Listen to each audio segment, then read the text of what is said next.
Assalamualaikum warahmatullahi wabarakatuh. Perkenalkan, nama saya Iswina Gisni Idrizi dari Tadris Ilmu Pengetahuan Sosial semester 4. Yang saya hormati pengasuh Pondok Pesantren Zainul Hasan Genggong, Kyai Haji Muhammad Hasan Mutawakil Allah MPD SHMM. Yang saya hormati Rektor Universitas Islam Zainul Hasan Genggong, Dr. Abdul Aziz Wahab MAG. Yang saya hormati Ibu Dekan Fakultas Tadris Umum, Ibu Wahyu Lestari MPD. Yang saya hormati Kak Prodi Tadris Ilmu Pengetahuan Sosial, Bapak Babul Bahrudin MPD. Dan yang saya hormati dosen pengampu Psikologi Pendidikan, Ibu Vika Anjana MPD. Baik, di sini saya akan menjelaskan, konsep dasar psikologi pendidikan. Di sini yang pertama ada pengertian psikologi. Psikologi adalah ilmu tingkah laku manusia. Di mana di sini di dalam psikologi ini kita akan membahas tingkah laku manusia, baik itu dari perkembangan manusia, terus sikap manusia, dan juga yang berhubungan tentang tingkah laku manusia. Itu yang dinamakan dengan psikologi. Yang kedua ada pengertian pendidikan, yaitu ada 3. Yang pertama pembelajaran, yang kedua ada perkembangan, yang ketiga ada pengetahuan.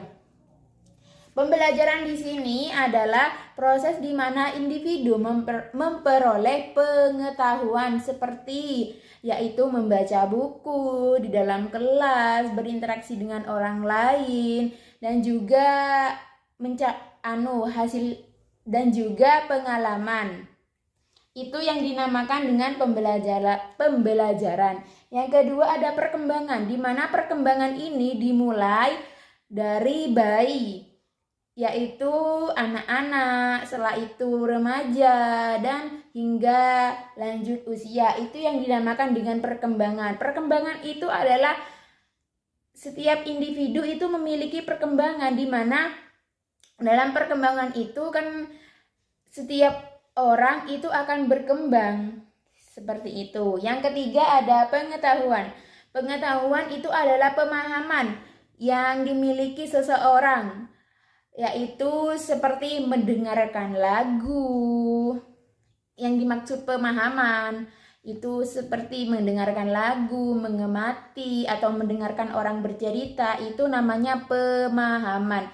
Ya, pemahaman di sini itu pengetahuan itu berarti berasal pengetahuan itu yaitu pemahaman.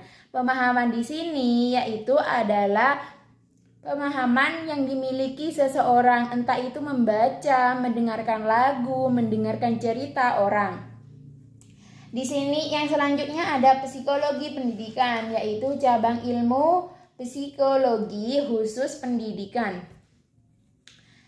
Menurut saya, cabang ilmu psikologi itu ada 5. Yang pertama, pengembangan belajar. Kalau pengembangan belajar itu dimulai sejak kecil, dari PAUD, yaitu kalau tidak salah berumur 3 tahun, itu sudah melaksanakan pembelajaran, yaitu pada tahap anak-anak masih masih umur 3 tahun itu sudah belajar, sudah melakukan belajar pada sekolah PAUD. Setelah itu ada TK, setelah TK itu ada SD, dan setelah itu ada sekolah menengah, yaitu yang selanjutnya ada sekolah menengah SMA. Dan kalau emang mau melanjutkan ke yang lebih tinggi, yaitu universitas. Yang kedua, motivasi atau kepribadian. Motivasi itu ada 2. Yang pertama motivasi intrinsik, yang kedua ada motivasi ekstrinsik. Motivasi intrinsik itu dorongan dari dalam, dari internal, yaitu ketika seorang siswa ada keinginan, dan keinginan itu berasal dari diri individu tersebut, maka di situ siswa itu akan mengubah dirinya. Gimana kalau saya ingin menjadi lebih pintar, ya saya harus belajar. Itu kan dorongan dari dari diri dalam diri siswa tersebut. Yang kedua ada motivasi ekstrinsik. Motivasi ekstrinsik itu berasal dari eksternal, berasal dari luar, yaitu semisal kita ikut dalam sebuah olimpiade yang mana nanti kalau kita menang akan mendapatkan suatu penghargaan, dan dimana dari situ kita akan mendapatkan pujian dari orang lain. Itu yang dinamakan motivasi ekstrinsik. Yang ketiga ada psikologi pengajaran. Maksud psikologi pengajaran ini adalah metode. Metode apa yang saya akan lakukan kepada siswa saya biar siswa saya memahami apa yang saya jelaskan. Jadinya kita mau menggunakan metode apa? Entah itu menggunakan metode kayak melakukan setelah selesai pembelajaran saya akan melakukan permainan, di mana di permainan itu juga mengandung pendidikan tapi dalam bentuk permainan seperti itu. Yang selanjutnya ada konseling pendidikan. Konseling pendidikan di sini yaitu biasanya disebut dengan guru BK. Tapi di mana siswa dengan adanya konseling di mana siswa itu bisa menceritakan kalau ketika ada masalah, di mana konseling ini akan membantu dan menyelesaikan masalahnya, akan memberikan arahan kepada kita cara menyelesaikan suatu masalah. Yang kelima, pengukuran atau evaluasi. Nanti ketika sudah akhir kita akan mengadakan evaluasi. Apakah tujuan yang kita capaikan ini sesuai dengan yang kita harapkan? Jika tidak sesuai dengan apa yang kita harapkan, maka kita akan melakukan perbaikan atau membuat plan kedua supaya yang plan pertama tadi kan tidak sesuai dengan yang kita harapkan. Maka plan yang kedua ini kita perbaiki dan kita akan lakukan lagi untuk yang akan datang, apakah yang ini sesuai dengan yang kita harapkan. Yang selanjutnya di sini ada tujuan. Yang pertama, memahami perbedaan siswa. Maksudnya memahami perbedaan siswa itu dari gaya belajar siswa. Kan ada siswa yang visual dengan memahami proyek-proyek, terus ada yang auditorial, ada yang kinetik. Jadinya kita harus memahami gaya belajar antara siswa.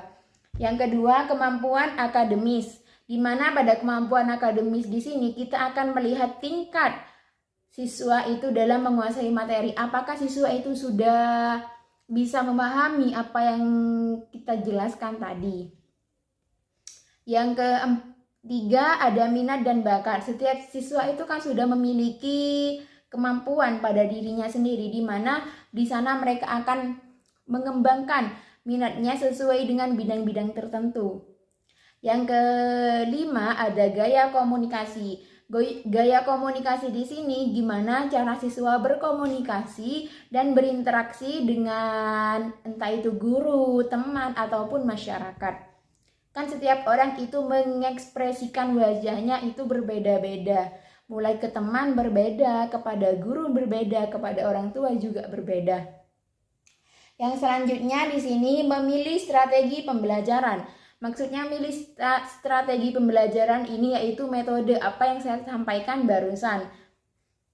Yaitu metode pembelajaran itu ada 4. Yang pertama, pembelajaran kolaboratif, di mana siswa bekerja sama untuk meningkatkan pemahaman. Kita mengadakan kolaboratif antara contohnya semisal sekolah SMA Maron mengadakan kerjasama dengan SMA Condong, di mana di sana kita itu saling sharing satu sama lain untuk menambah gagasan atau pengalaman kita dan juga untuk menambah ilmu kita. Yang selanjutnya ada pembelajaran aktif. Pembelajaran aktif di sini siswa aktif dalam segala hal, baik dalam diskusi, dalam simulasi, dan bahkan dalam permainan dalam bentuk pendidikan. Terus yang 3 ada pembelajaran berbasis proyek, di mana siswa diberi tugas contohnya itu kalau dalam anak sosial, siswa itu diberi tugas menyelidiki dampak suatu peristiwa sejarah. Pembelajaran berbasis proyek ini yaitu contohnya membuat video, terus membuat peta interaktif, dan juga membuat vlog yang menarik. Itu yang namanya dengan proyek. Yang keempat ada pembelajaran visual. Pembelajaran visual itu kan bisa berasal dari pembelajaran visual itu yang pertama ada proyektor yang itu memproyeksikan gambar. Terus monitor atau layar komputer yaitu menyajikan informasi, itu yang dinamakan pembelajaran visual. Selanjutnya di sini menciptakan kelas kondusif. Di mana menciptakan kelas kondusif itu yang pertama menghargai keanekaragaman, di mana kan nanti di setiap kelas itu ada yang berbeda agama, suku, ras, di mana dari situ kita itu akan menghormati dari keanekaragaman tersebut. Meskipun kita beda agama tetapi kita tetap satu jua. Yang selanjutnya memfasilitasi kolaboratif, yaitu mendorong kerjasama, menciptakan lingkungan yang nyaman, berbagi ide dan belajar. Di mana di sini saya barusan sudah menyebutkan mendorong kolaboratif, kita akan mengadakan kerjasama untuk saling bertukar ide dan juga akan menambah relasi bagi kita. Yang selanjutnya memberikan bimbingan atau pengarahan. Memberikan bimbingan dan pengarahan itu kepada peserta didik, yaitu yang pertama pemahaman diri. Kita harus memahami diri siswa, entah itu siswanya itu minat dalam apa, kan tergantung dari siswanya. Setiap siswa itu kan berbeda. Ketika siswa itu minat dalam tata boga, ya berarti dia akan masuk di dalam tata boga. Itu pemahaman diri. Yang kedua pemilihan karir, memberikan informasi terkait pilihan pendidikan dan karir. Jadinya kita itu akan memberikan informasi kepada peserta didik tentang, semisal kalau di sekolah SMA ini sudah membuka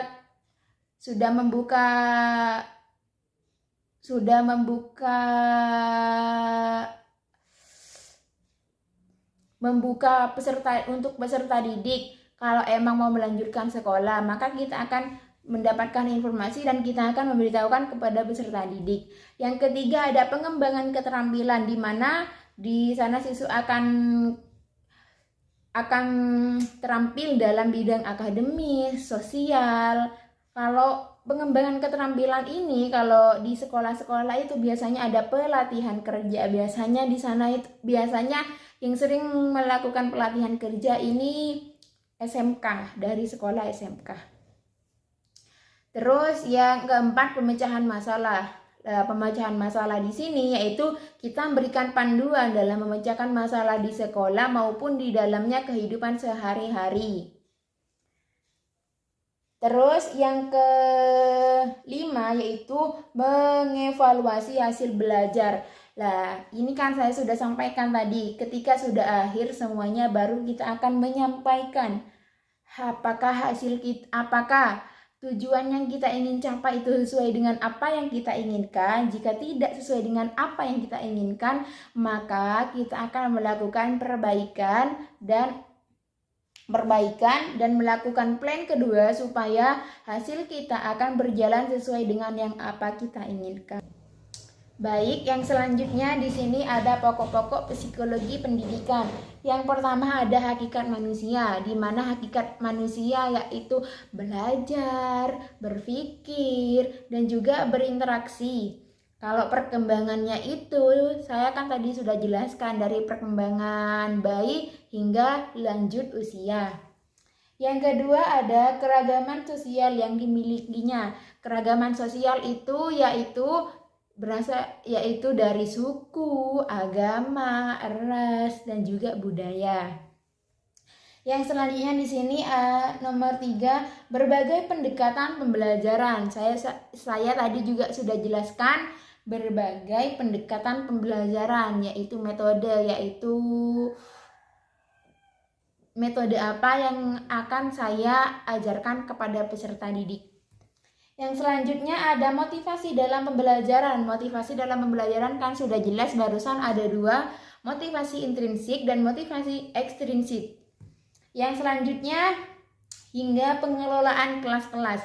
Maksudnya hingga pengelolaan kelas-kelas di sini yaitu kita menyesuaikan tahap perkembangan anak, yaitu dari contohnya kalau SMP kan ada kelas 1, 2, dan 3, dimana di kelas 1 itu masih santai-santai, terus kalau udah kelas 2 itu agak sulit sedikit tapi santai. Tapi kalau udah kelas 3 itu kan agak sulit karena nantinya akan melanjutkan kepada jenjang yang lebih tinggi yaitu SMA. Sudah cukup sekian presentasi saya tentang konsep dasar psikologi pendidikan. Mohon maaf jika ada salah, entah itu dari kata, dan jika kurang paham bisa langsung ketemu dengan saya dan menanyakan. Kurang lebihnya mohon maaf. Wassalamualaikum warahmatullahi wabarakatuh.